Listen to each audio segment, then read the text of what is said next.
That was quick. Good morning, everybody. Welcome to Impact Coffee. I'm Robert Nelson. I use he, him pronouns and we'll turn off my notifications because, oh my gosh. And Siri too. We'll turn off Siri. And welcome to Impact Coffee for February of 2022. Here we are. So I'm joined by my wonderful co-host, Michael Green. Michael, how are you doing this morning? Hey, good morning, everyone. I'm well. Thank you, Robert. I'm excited to be here for this Impacting Coffee, the first one of the month of February. So that's always exciting. So thank you, everyone, for joining us. Today, we like to celebrate Gratitude Tuesday. So we would like it if you would all introduce yourselves in the chat and say something that you're grateful for, and also put your contact information in there so we can know who's in the audience. So let me tell you a little bit about Impacting Coffee. Impacting Coffee is an open, welcoming conversation to exchange stories and ideas, to foster innovation, to strengthen the nonprofit sector, and to build community. Basically, that's a fancy way of saying we're a nonprofit meetup. We get together 3 times a month to kind of celebrate successes, talk about struggles, find areas for collaborations. It's a nice way just to know what's going on within the nonprofit community. In the past, we've been holding pre-pandemic, we were at Albuquerque Community Foundation, so a shout out to them for hosting us, and also a shout out to Lily Marie's Coffee for providing coffee when we were meeting in person. Hopefully, sometime this year we'll be able to get back to in-person event, and I'm happy that you all are joining us today. Robert, do you have anything else to add? Yeah, what are you grateful for today, Michael? Oh man, I have to start. I'm excited that we're going to get a little bit of winter weather. I mean, it's the weather that we've had has been wonderful, and I can't complain about 50-degree temperatures in January. But I'm excited to get some hopefully snow tomorrow. So that's what I'm grateful for. How about you, Robert? What are you grateful for? I'm also pretty grateful for winter weather, but I'm also grateful for like relaxing weekends. So Lisa and I spent a long weekend up north and like hiking and stuff. Just to celebrate our wedding anniversary, which is our 11th wedding anniversary. So it was nice to get away for a little bit, even though it was not very far from our house. But yeah, it was good to celebrate and just rest for a little bit. So I'm very grateful for her and very grateful for that. And as Michael said before, please introduce yourselves in the chat, your name, your organization, your contact information, and anything that you're grateful for on this Gratitude Tuesday. We love seeing some of our familiar faces, but there are some folks we don't know in the audience. And so Michael, are there any announcements we'd like to share with our folks this morning? So let's see. We offer this wonderful grant called the Next Gen In grant. This is a grant that we give to individuals who are 25 years old or younger who work in nonprofit organizations and who are trying to build capacity in those organizations. So if you or anyone you work with is interested in this, I will go ahead and drop the link in the chat. So I would say definitely take a look at it. Something that's exciting, we'll probably talk about at the end, but next week we're going to have one of our Next Gen In grant recipients talking about the projects that they're working on. So we're excited for that.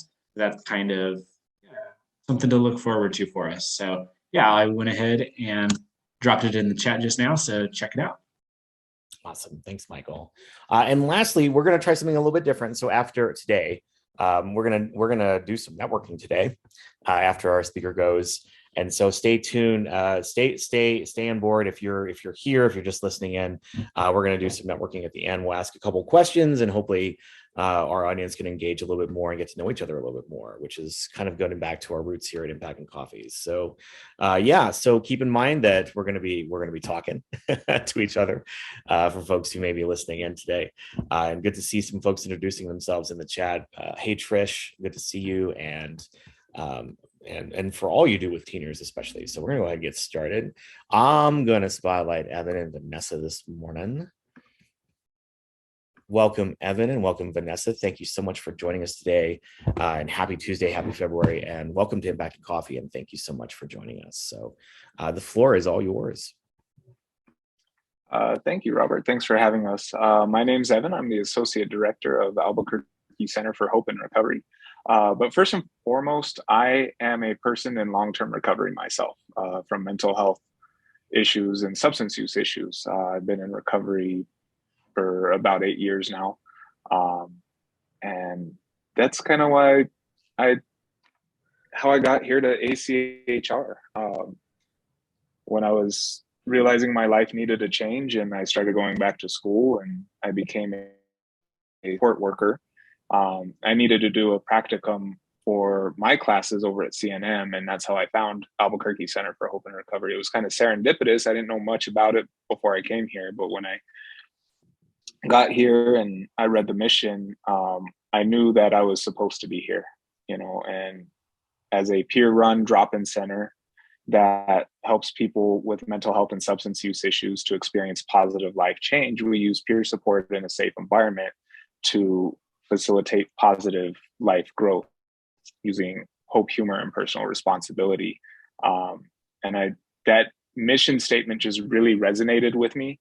And, as a intern student, and then I stayed on to volunteer, and then they actually paid me to do a couple groups a week, and then they hired me on part-time.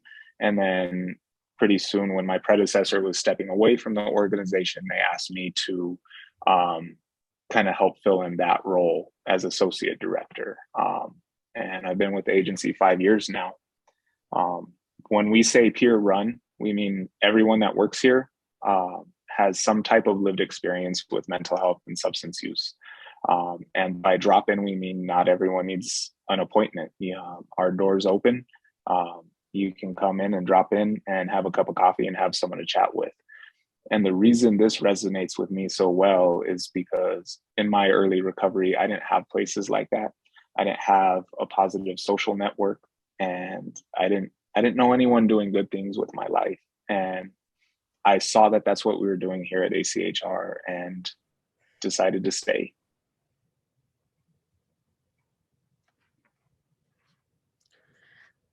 I first learned about ACHR also from when I was in my last semester at CNM and I needed an intern site. And I got really interested about this program because my teacher introduced the agency by talking about their alternative approach and how to treat the mental illness, substance use, and the different populations that they serve. And I really liked the more holistic approach I started off with A2A, the Addicts to Athlete program that ACHR offers with Johnny Armijo. And they used forms of working out and peer support groups to support the members here at ACHR. And that really caught my attention because they said that they also had a really high success rate in a lot of their programs and stuff. And that's why I got a hold of Evan and Maxine and joined the program. And now I'm in the office with Evan and I'm learning more about the program and everything that it has to offer and how they serve the population here at the main site. So it's been really nice working with them.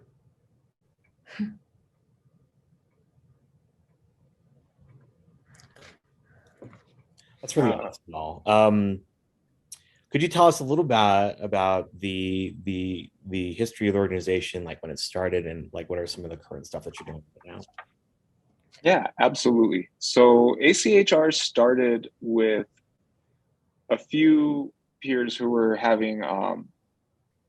receiving mental health and behavioral health services in the clinical setting, and they realized that they needed something a little bit more. They needed a little extra support outside of the standard 3 p.m. on Tuesday meeting with their therapist. So they got together on a living room couch and started drinking coffee and supporting one another, helping each other find the resources they needed, and all those little support outside of the clinical model. And from there, it just kind of took off, and it was built into, I think it was Jeff Rebel's drop-in center. And there was kind of some various forms. And for a while there, it was funded by Optum. And there was a time where the drop-in center was about to close its doors. They were going to dissolve the 501c3. And that's when Maxine Henry, our executive director, and my predecessor, Elise Padilla, kind of thought, this is something really positive. This is something the community needs. We can't let this die. So they took a box of tax paperwork and $30,000 in debt and said, we're going to keep this open because it's needed. They spent about 2 years and developed contracts with DVR, helping people with job development, Commission for the Blind, helping people with job development, meeting individuals at Starbucks, not taking a paycheck for 2 years to pay down all that debt.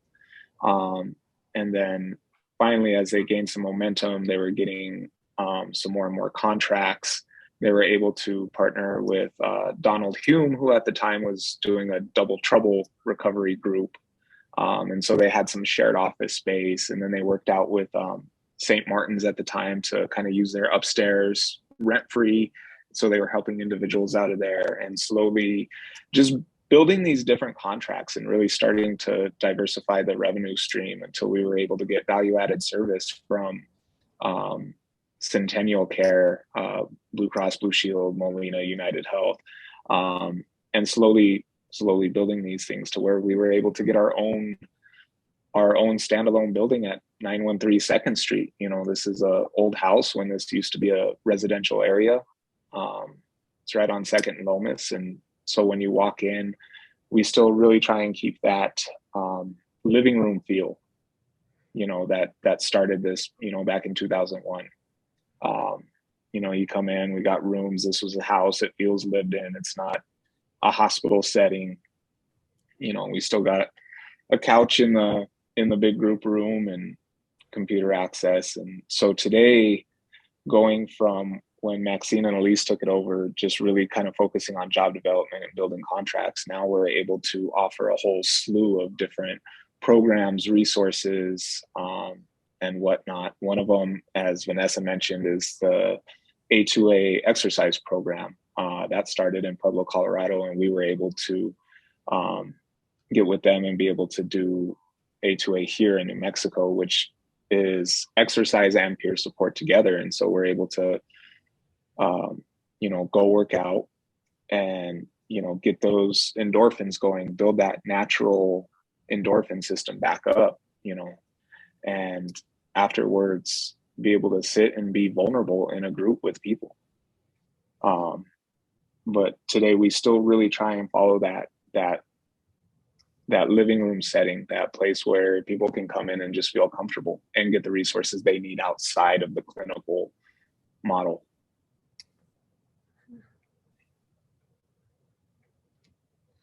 And as we move forward, we're always looking to build capacity, take on new projects.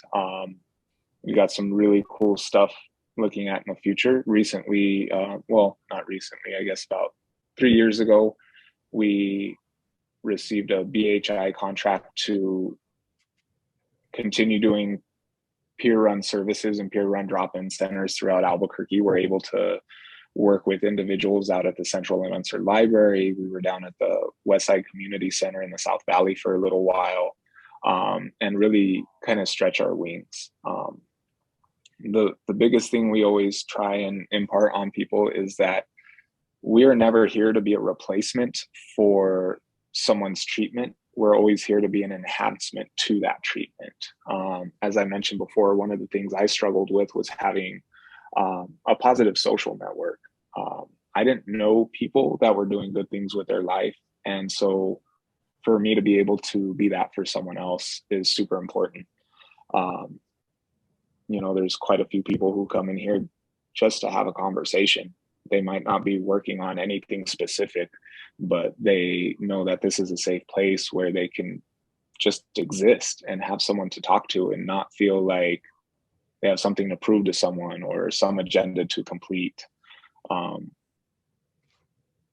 And to me, that's one of the best things that helped me in my recovery. And so being able to offer that to others, right now, just because of where our main office is located, here at our main office, we do serve quite a few people who are experiencing homelessness, and that's something that has been extremely difficult through the pandemic. I think one of the hardest hit populations have been people experiencing homelessness, with resources shutting down or being only virtual only. It's been extremely hard to access the resources we normally do. Social Security office, you still can't go in and get a replacement card. You have to send in original documents, and it's a big, huge process. So if someone's looking to go back to work and they don't have a Social Security card, it can be up to a month before we can get one for them. And so that's been one of the biggest things is people who don't have that technology have just been left behind, and left struggling.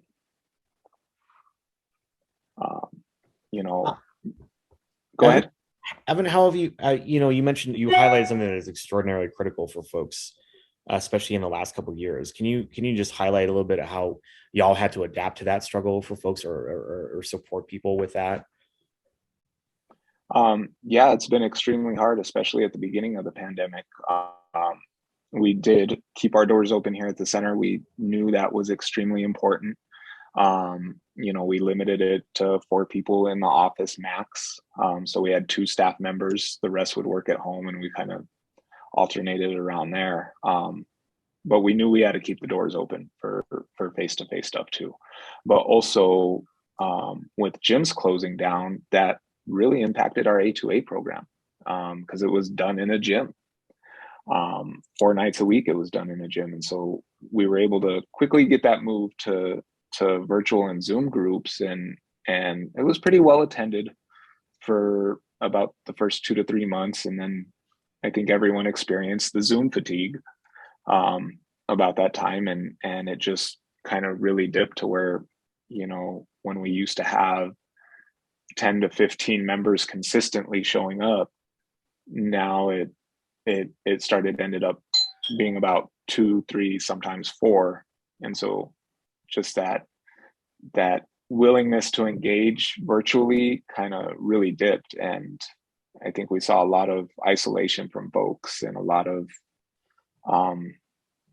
staying away from the Zoom meetings, and really just settling into where they were at and being comfortable there. We've lost people. We've been disconnected with people. But also, I think it showed us that we can innovate and create new structure.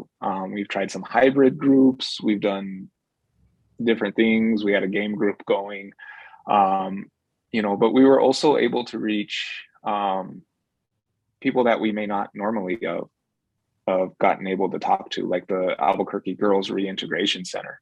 We did a lot of work with them virtually. One of our peers at the time, she had a lot of experience as a troubled young woman within the legal system, and to be able to reach out and work with these girls virtually was amazing. We were even able to buy them a bunch of supplies from Target. I was able to go drop them off, and then they were able to do like this virtual self-care meeting over Zoom. Like, that was really amazing.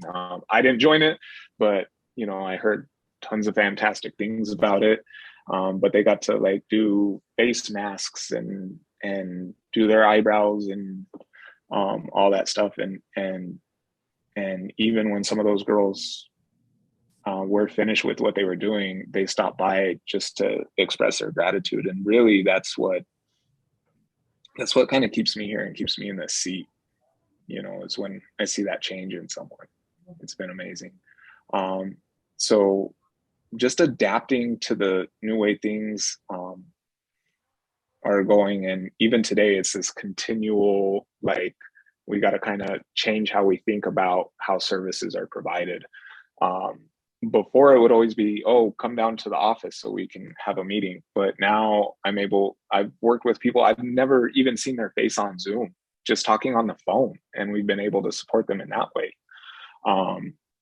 I know their voice and I know their number when it pops up on my phone, but if I saw them walking down the street, I wouldn't know it was them. And so that's been really cool to be able to support people without ever actually meeting them. And throughout the pandemic, we've found there's been so many resources that have opened up, and we've always tried to like become this bridge to those resources. One of the big ones has been the emergency rental assistance program to come out. We've helped probably 60 people to apply for that. And the ones that stayed in contact after the application, we know of at least 20 people that have gotten approved that, you know, aren't facing eviction now, because we were able to help them. Because once again, that biggest barrier was technology, you know, and so we knew that, you know, we had to get that technology access to people, whether it's being able to do their virtual IOP from our office, or just to be able to sit and use the computer to do whatever they needed to do. And, you know, I know Vanessa's seen a little bit about that, so I'll let her talk about what she's planning on doing. With my time here at ACHR, I didn't get to see how things really ran prior to the pandemic, because I wasn't here in the office. I was with Johnny at A2A, and they kind of served a little bit of a different population in that group than here at the main site. But seeing everything go virtual, like, it's been really good because it's still been able to provide a lot of the services to a lot of the members. But I think it's still been really hard with the pandemic, with a lot of the other agencies being really hard to get a hold of, and just some of them even like closing down.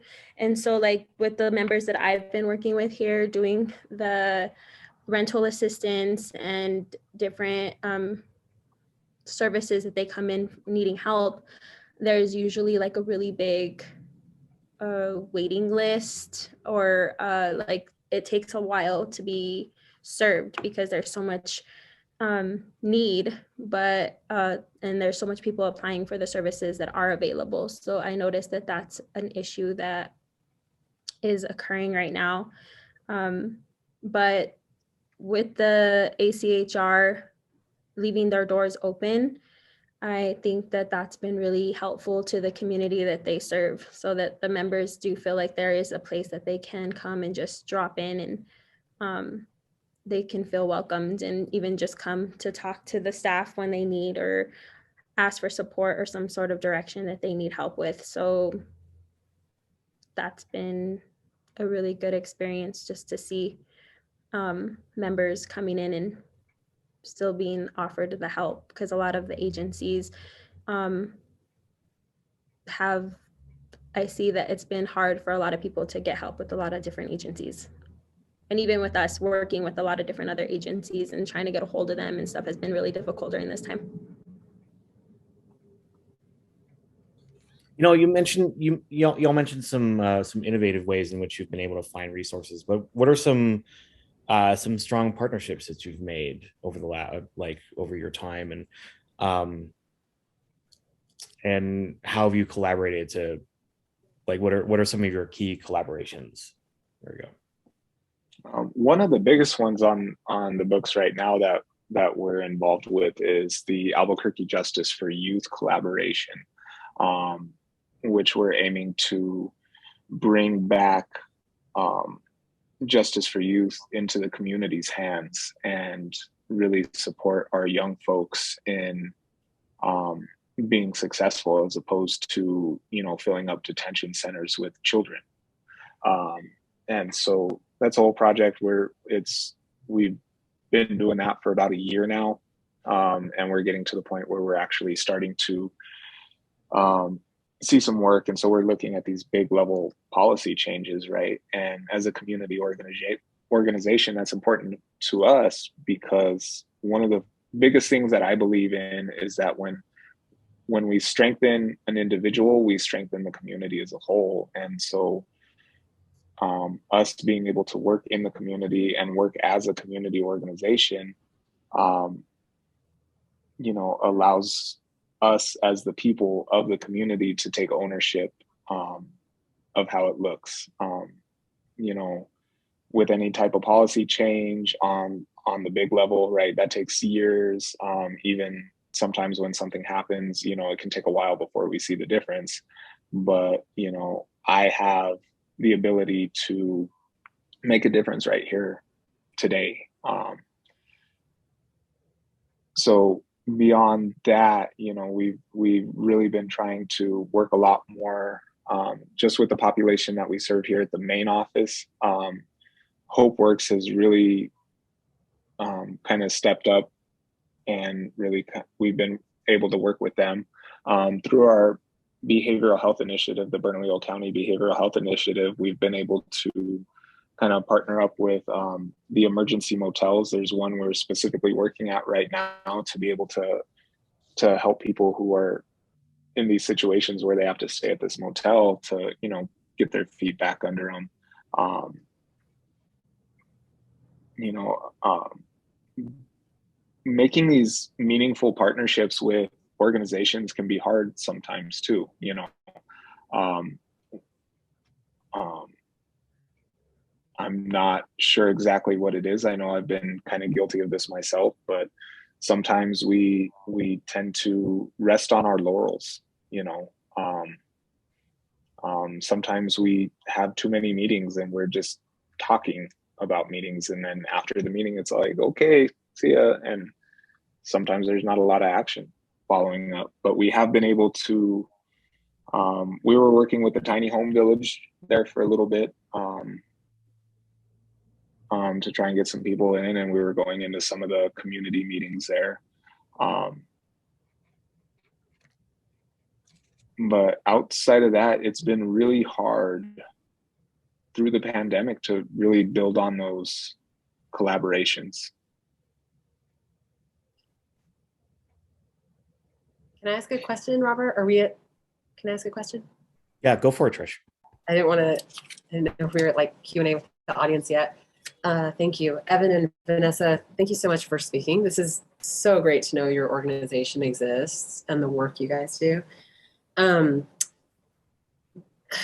The little experience that I had with, like, I've had experience with addiction only in having loved ones who've experienced addiction. And I just remember how hard it was when I was 20 and my best friend had become addicted, just how hard it was to access services and how long it was going to take months-wise. So I have two questions. One, I was wondering, I know addiction affects everyone, but I was wondering if there's like what age range you seem to see the most of.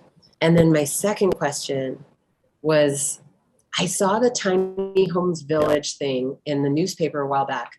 And I was like, ooh, yes, we should be supporting this. Like they were having a fundraiser. So I had posted it like I was supporting it.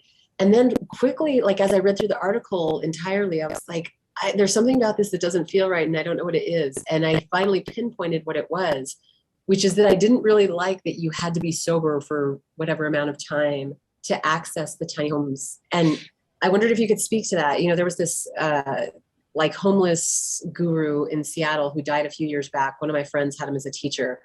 And one of the things he taught was we meet people where they're at. We don't like demand when they have no services, no home, that they be sober somehow miraculously, and then they get a home. And so I was just wondering if you guys could speak to that, the age range, and then your thoughts on that homeless project and what we can do. Because I'm like, that seems obvious that we shouldn't demand that, but that maybe that's the only way the city council and people approve it. I don't know. So if you guys could speak to that. Absolutely.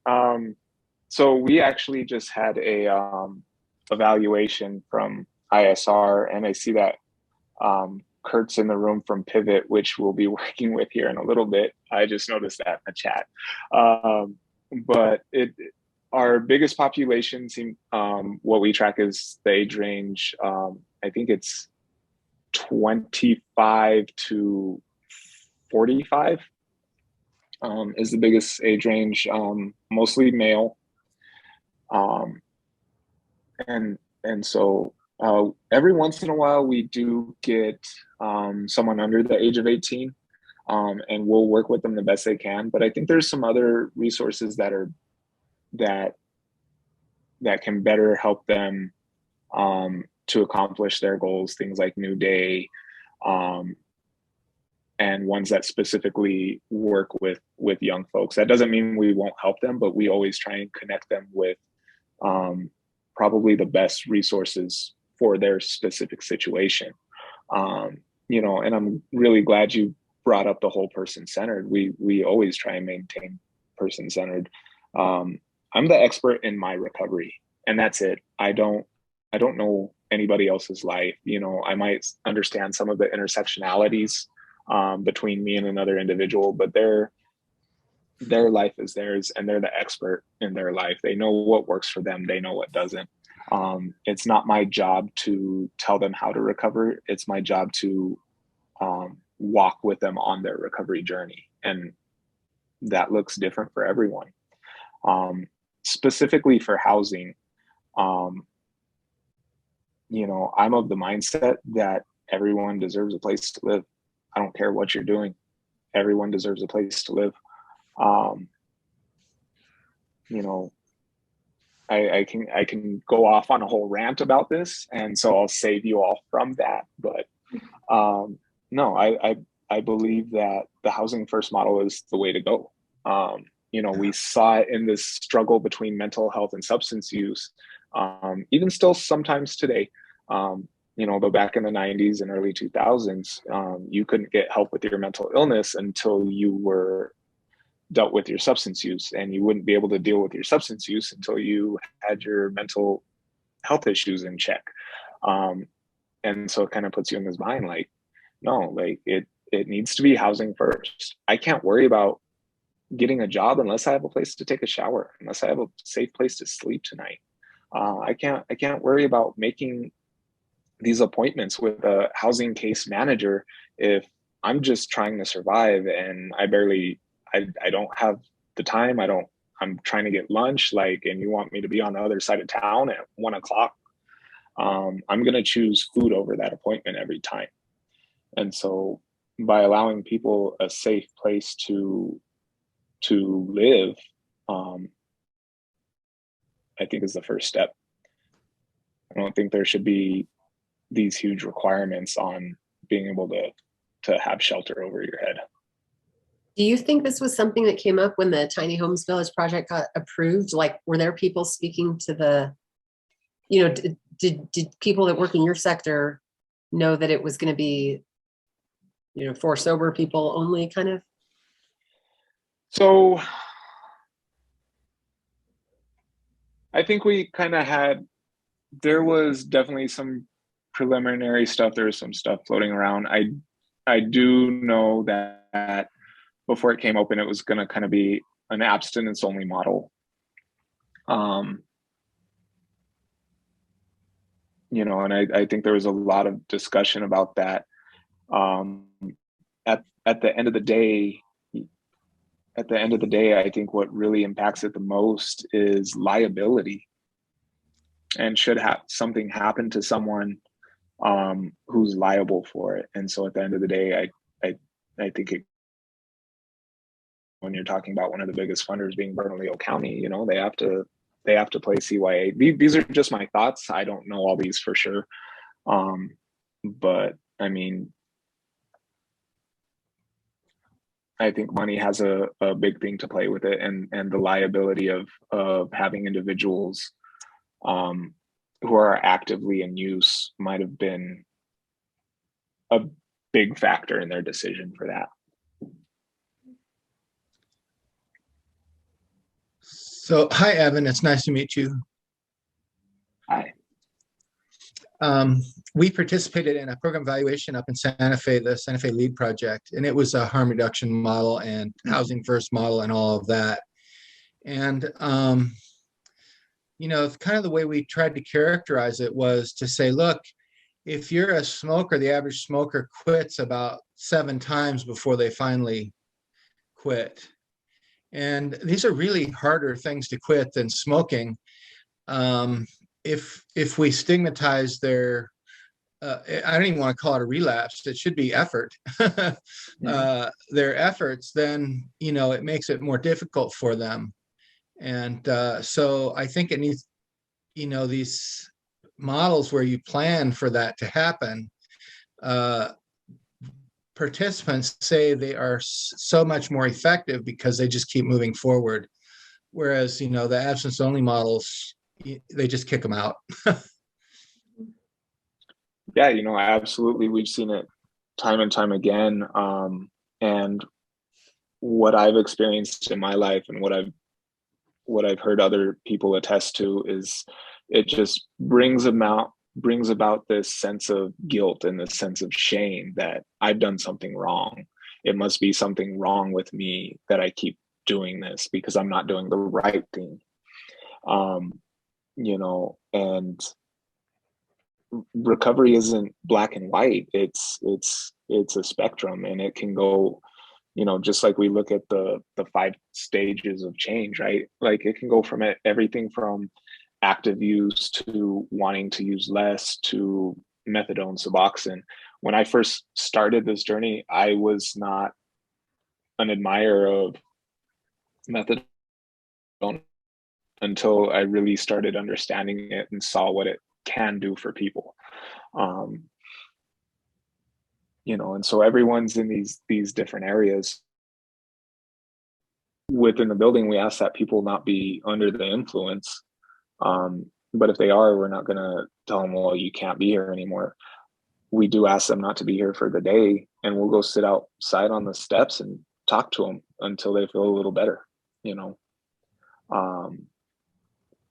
I've even told plenty of people, hey, come here before you're going to start drinking for the day. Come here, let's get this work done before, and that's worked out for a lot of people, so I'm a big advocate for harm reduction. I'm a big advocate for, we find recovery our own way.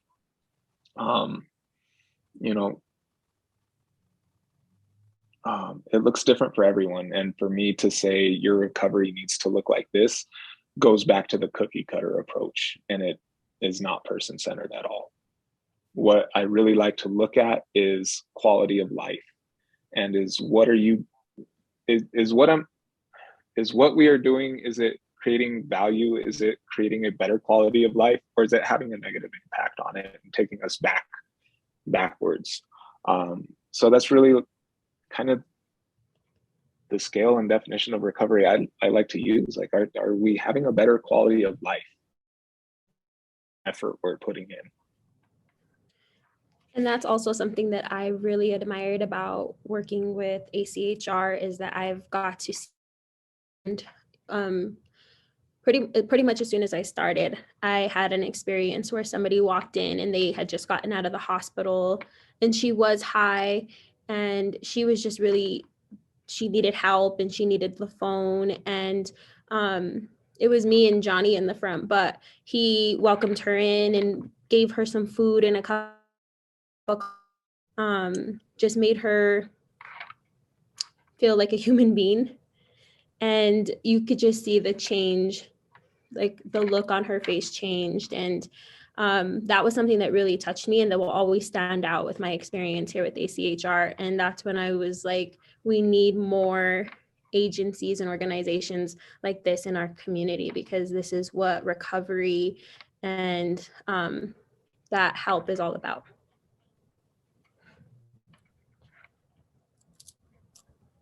Just want to open up, I know we had audience members ask questions. If anybody has other questions, feel free to unmute yourself or put it in the chat. We'll gladly lift it up.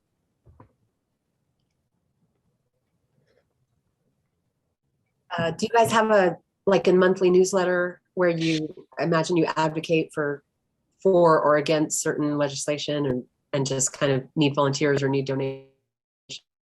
We don't. I recognize that we should. I think we made like 3 of them in the last 4 years. But that's definitely something I do want to be doing. And I think it's important to better let the community know who we are and what we're doing. I think one of the biggest things I've seen is a lot of places we go, they're like, oh, I've never heard of you. And that resonates with me. And so me as as someone who's fairly new to nonprofit leadership, I've been in this leadership role for 3 years now, and there's still a lot I'm learning. And so trying to develop myself professionally, and what I had put in the chat box is that I'm grateful to kind of change the idea of what a leader is. That imparts my own professional development, and that also is the professional development that I do with the rest of my staff and the interns, and really try their goals, because I have someone who's trying to help me reach mine. So you're absolutely right. We as an organization need to do a better job of shouting out to the community who we are and what we do. Some big plans for the future. We're going to start doing some senior peer case management. We're also trying to get over to T. Harris and hopefully start another living room model drop-in center for the East Mountain community. As we continue to do these kind of things, I think we are getting noticed, definitely by different larger entities, UNM, Bernalillo County, City of Albuquerque, things like that. That's great, but building that capacity within the community, I think, is one of the biggest things. One of the biggest pitfalls that happened at the beginning of COVID is we lost our board of directors pretty much. They kind of disappeared, and that was really hard, because as we're moving forward, now we're in this position, online stuff, not a lot of in-person, and so we're trying to build our board back up right now. We have our board president, and I think we still have a board member, but that's kind of where we're at. And so right now, the biggest thing we're trying to do is find our community and build that board. We were actually going to have this pre-board meeting in spring of 2020. We had invited to come to this event and meet us and participate in the board, and then COVID happened and everything just kind of disappeared, and it was hard. Well, Evan, I partially asked about that because I hadn't heard of Albuquerque Hope and Recovery before this either. And Robert, I've been meaning to tell you, I've been wanting to create a workshop to teach MailChimp newsletters to people who don't know how to use them, or don't, like nonprofits that don't have a newsletter. Because I think it's such an important, it's so important to get our messages out to the community. And of course the press has its own way of determining what is and isn't press-worthy. So even when you have great news that should be shared, it doesn't mean it always gets shared. So I would love to connect. My contact info is in the chat, and I can email you as well. Because it's something we can learn in a couple of hours. I've been meaning to do this anyway. And MailChimp is a great platform because it's free up to 1,000 subscribers. So you could start with even just your staff, the friends and family supporters of the organization. This is our first newsletter, March of 2021. We're really excited. Kind of just quickly hit your wins, share a picture or two, do a spotlight on a participant, and then share the struggles.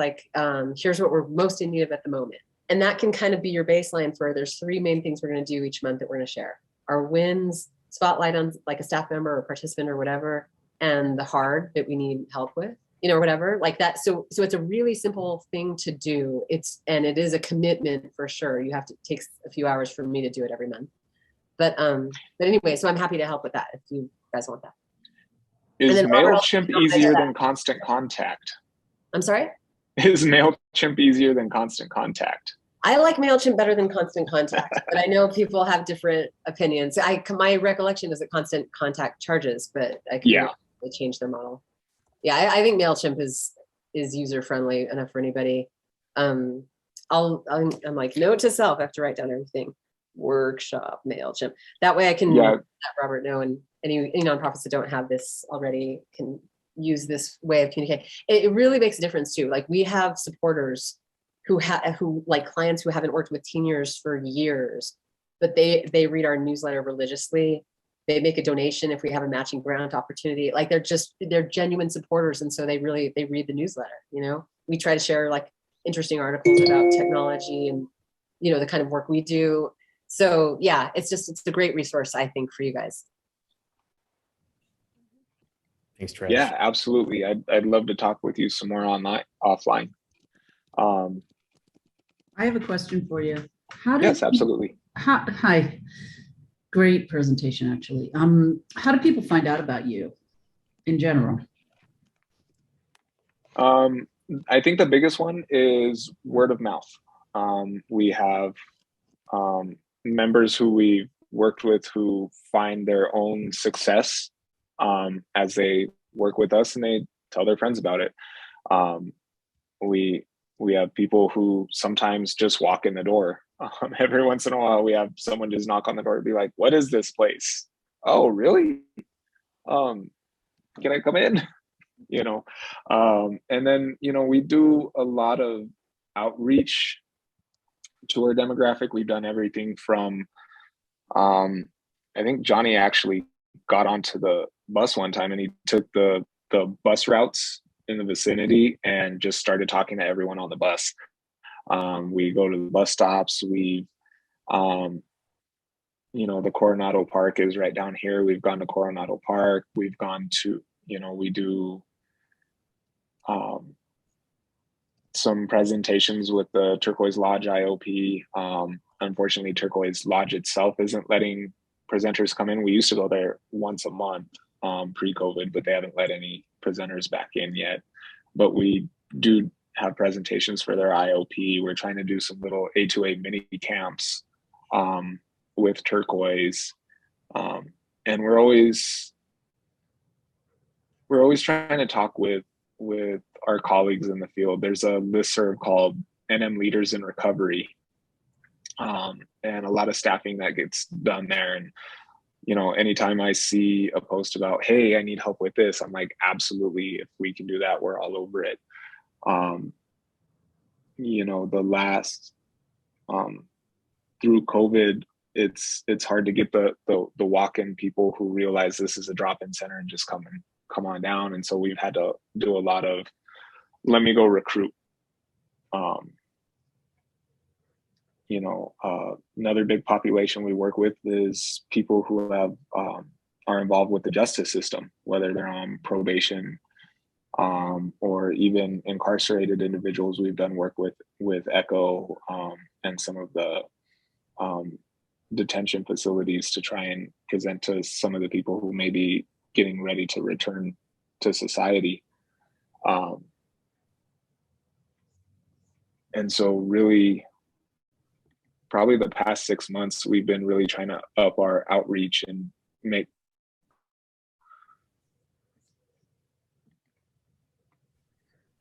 Well, it sounds like you can do a lot to help yourself and not do so much, you know, have to do so much one-on-one. And maybe I think Trish is going to help you with getting info out. But I think if other agencies know about you and you know about them, I think you can, you know, get the word out easier.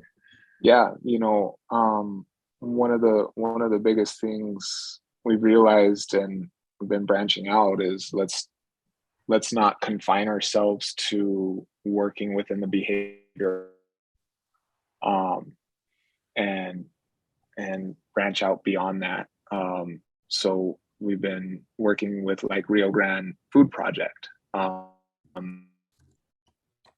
Paul over there, he's trying to build like this hub from the Rio Grande Food Project where he has all these different services available. So anyone who's coming through for a food box and needs another service, they have someplace to go. And so that's been really, really great to be part of what Paul's building over there. And it's just little things like that and thinking outside of just behavioral health.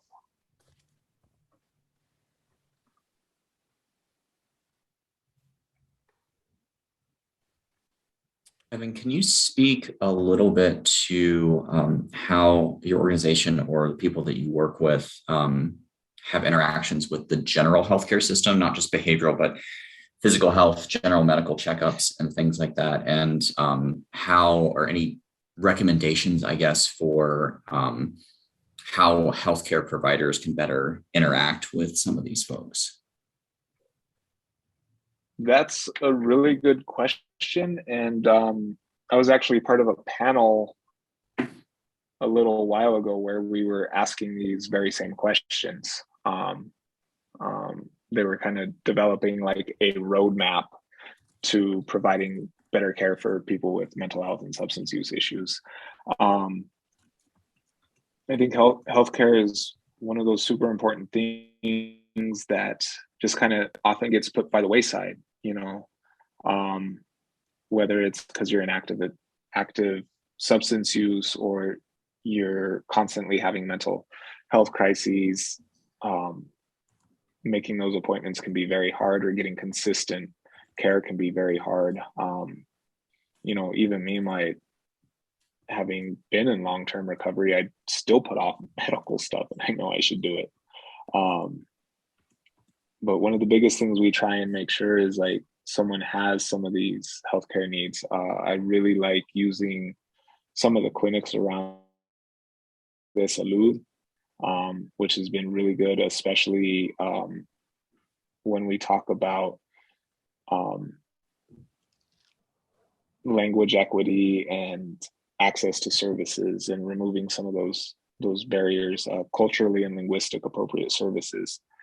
But also some of the first choice clinics have been very good for people, because you can kind of get most of your healthcare needs in one spot, instead of, you know, waiting 6 months to see a primary care and then getting a referral to, you know, go see a psychiatrist and stuff like that. Some of those clinics can, you know, really help you along a lot quicker and address your healthcare needs all in one.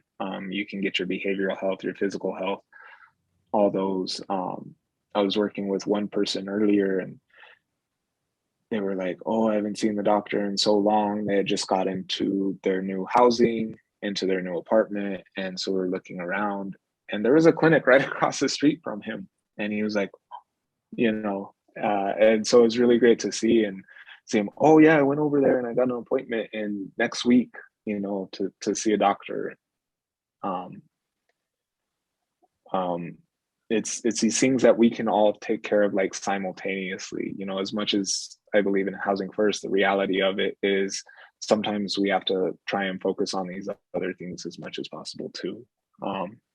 As far as for people in the healthcare industry, one of the biggest complaints is I went in there and they treated me less than. That is the biggest complaint from the healthcare system, that someone with substance use issues gets treated less than. I had an individual I was working with that was in so much physical pain from a past trauma that they actually started using heroin. And then we kind of did the harm reduction, and we were able to get them Suboxone, and now they're having a hard time accessing pain management services because they admitted to their doctor that they had used this for pain, and that they were now using methadone to try and help with the physical pain. And you know, what goes down in people's medical records is there forever, you know. And so for me, the biggest thing is, you know, we treat people like they're human, because they are.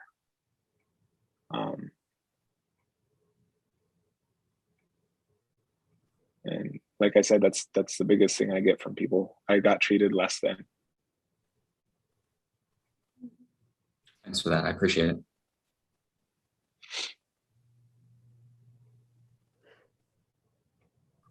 Thanks, Devin, for sharing that story. I just want to take pause and hold that for a moment, because I know that I used to work. I used to work in homeless services a long time ago, and I know that's what a lot of folks used to complain to me about too, was not getting the help they needed from the systems that were supposed to be designed to help. So Yeah, and it's so tough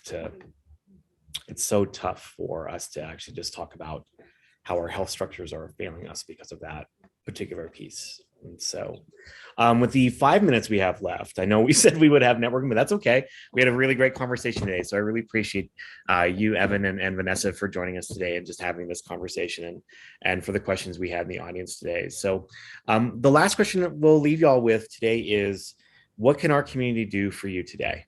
And it sounds like there's some help that we can give you. So I'm glad that there's some connection there. But just, is there anything that we can help you with today? We would like to actively recruit board members.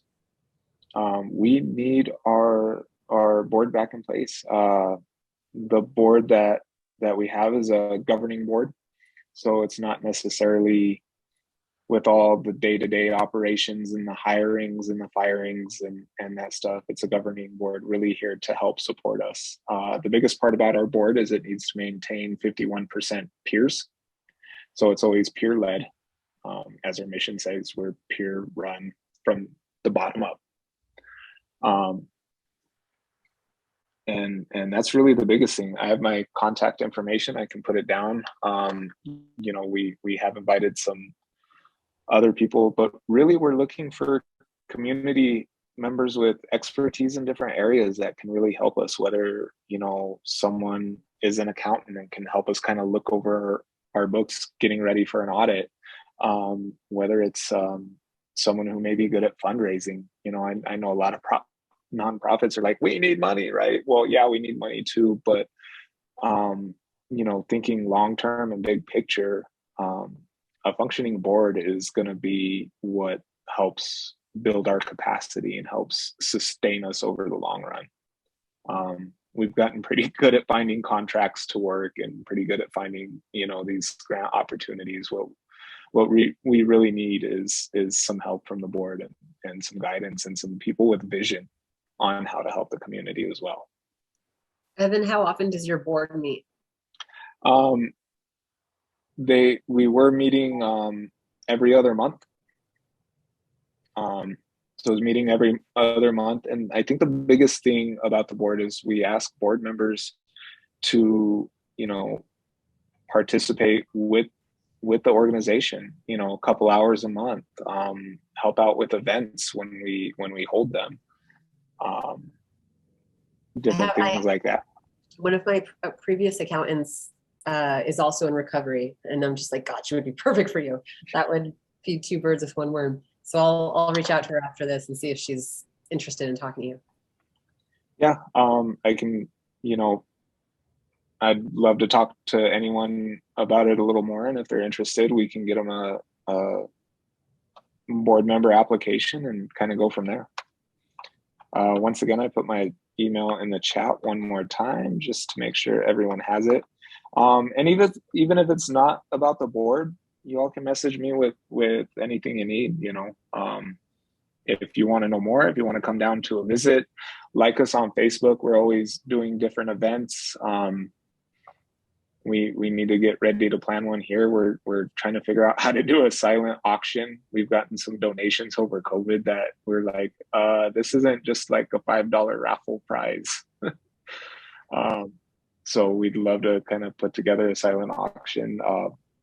But we're always trying to do events for the community throughout the year. So like us on Facebook and stay posted, and then hopefully you'll be able to sign up for a newsletter soon.